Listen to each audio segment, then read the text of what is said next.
This is LO1 about mutations. When you hear the word mutation, what comes to mind? What image? Do you think of X-Men? Or how about the Teenage Mutant Ninja Turtles? Or crazy looking animals with too many heads or legs, or Siamese twins?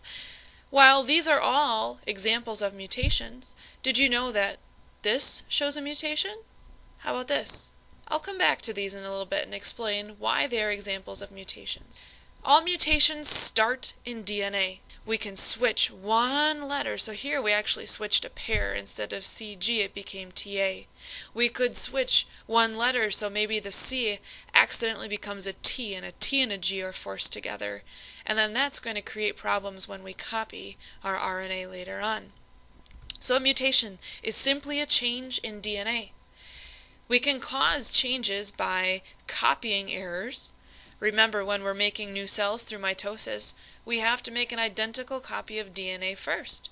If we didn't, each cell would not have DNA in it. So sometimes mistakes are made when we copy, and then that mistake gets passed on over and over and over again. Sometimes things in your environment can cause mutations. Exposure to certain chemicals, radiation, things like X-rays. Every time you get an X-ray done, you're exposing yourself to radiation. Every time you're out in the sun, you're exposed to UV radiation. Those things can mutate your DNA. Mutations aren't always bad. They're not always noticeable, and sometimes they provide an advantage. It might be a favorable mutation that helps an organism survive in its environment better than another organism. But sometimes it's bad because, let's say you screw up the code of the DNA. That means you're messing up the copy of the DNA. If you're messing up the code, you might be messing up that final result, that protein. Some proteins are really, really important, and if they're wrong, they're fatal. Other ones might not be as important, you just have a small little change that occurs. So minor or major effects can occur, a major one being death, as a result of a mutation. Some mutations are silent and don't always show up. Remember, this code is redundant, so pro here, we can get it from CCU, CCC, CCA, CCG. If, let's say, your mRNA codon for pro was CCU, and you had a mutation that changed it to CCG, you're still coding for proline, you'd probably be okay. Other ones aren't so silent. Back to this picture. This stripe on the dog, caused by a mutation. Something got mutated in the pigment code for its fur color, and so it got a stripe. Humans can have this. Think of people that have a little strip of a different color in their hair. That can be caused by mutation. Cancer. Cancer can be caused by mutations that occurs, and then you have your cells getting out of control because this code is telling them to go psycho, basically, and take over your body. That's a mutation. So not such a big deal mutation, big deal mutation. This would be a big deal mutation too. An amino acid tells you that you're coded for a big yellow blob. No, just kidding. This is death. Some amino acids are so important to the formation of a protein that if they're wrong, the protein becomes a fatal thing.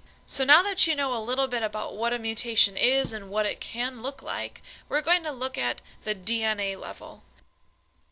Let's take a look at some different mutations that we can give to DNA.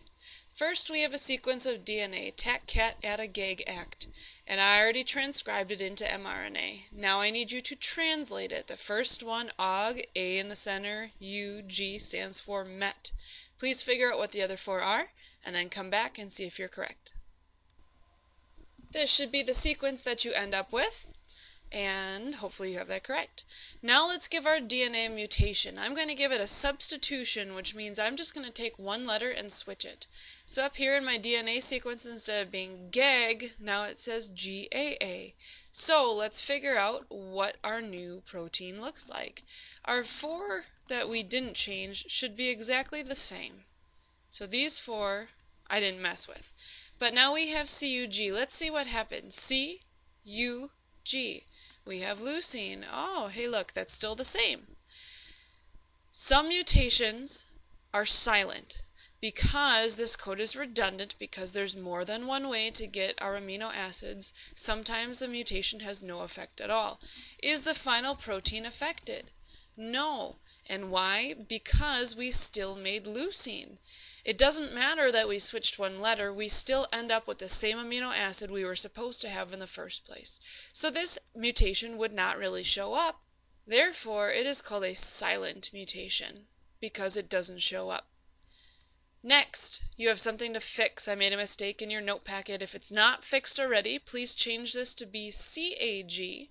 Our original was GAG, which changed the mRNA from CUC to GUC. Now, figure out the amino acids and then let's take a look from there. Well, again, our first 4, or our first 3 and our last one, should be exactly the same because I didn't mess with those. But now let's see what happens with GUC.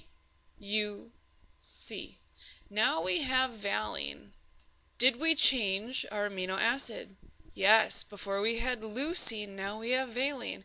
So is the final protein affected? Probably, because the specific sequence of amino acids determines what that protein does. And if you change this, this could lead to death. You don't know if the protein is something that's fatal if it doesn't work correctly. So a silent mutation, amino acid stays the same, doesn't show up, whereas a non-silent mutation will show up. Let's take a look at 2 other kinds. We have insertions and we have deletions. So here is my sequence, and I shortened it, and I also made the words up here recognizable just so you can see that, we could say this as a sentence. We could call it og, gua, gua.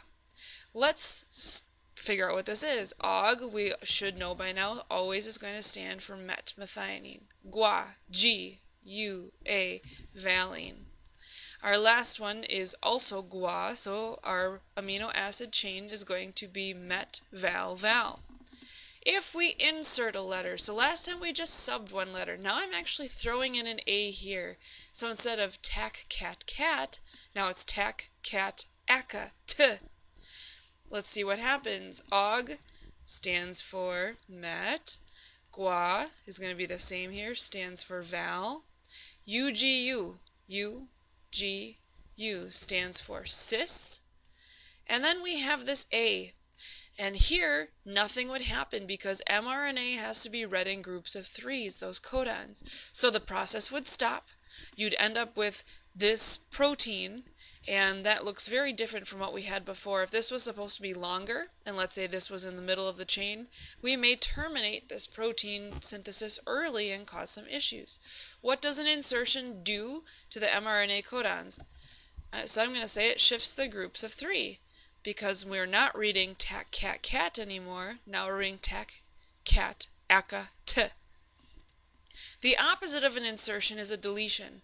So instead of tac, cat, cat, my DNA is going to say tac and cac, at. I deleted this T and therefore had to shift everything back a spot.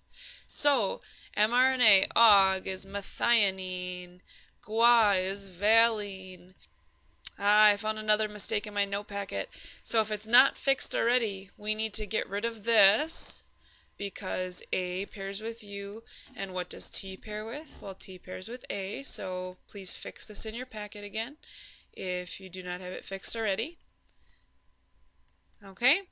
And UA, that's only 2 letters. And again, we can only read things in groups of 3. So this would terminate early one more time. And now we're even shorter than we were before. Now we just have met and val. So what does a deletion do? It does the exact same thing that an insertion does. It shifts our groups of 3, which can cause a problem in the final protein. Both of these, insertions, deletions, cause what are called frameshift mutations. mRNA is always read in groups of 3, which are codons, and these mutations change which group of 3 we read. Just like in this picture here, we could read it as cat, TCA, CAC, GTA, etc.